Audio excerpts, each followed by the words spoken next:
Hi, my name is Jessica Bellafato. I'm the owner of Kamadeva Yoga in East Hampton, New York.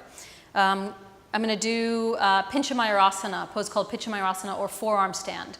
And we're just going to do a couple of poses that lead us into it, that warm up the shoulders, that warm up the upper back, and then we'll actually do the pose. So one great preparation for this is actually a child's pose position where you bring your big toes together and your knees apart, and you have a block between your hands and crawl the elbows forward with your block, and then just rest your forehead on the ground. So we're rotating the arms in the same way that we want to rotate them for the actual inversion, and we're opening up the shoulders, we're opening up the upper back. So you can breathe here a few breaths, really spread open the fingers and fan the hands off the block, and you'll feel a nice stretch through your triceps, the backs of your upper arms.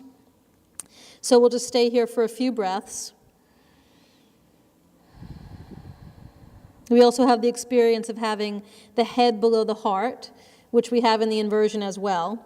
And then we're just going to come forward and frame the block with the hands. So placing the hands around the block, the thumb is on the front side, the index fingers are parallel to each other.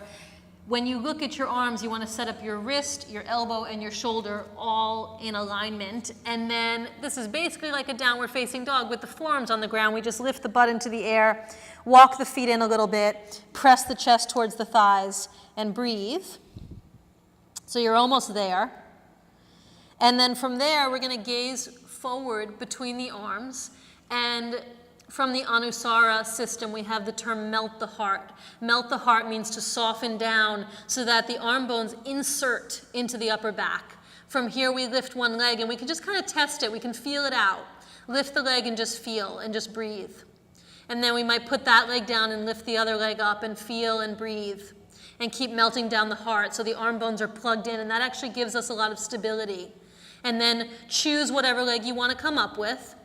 And you can just start to take little baby hops, especially if you're not familiar, especially if this is new for you, little tiny hops. And then some of you might start to rise up.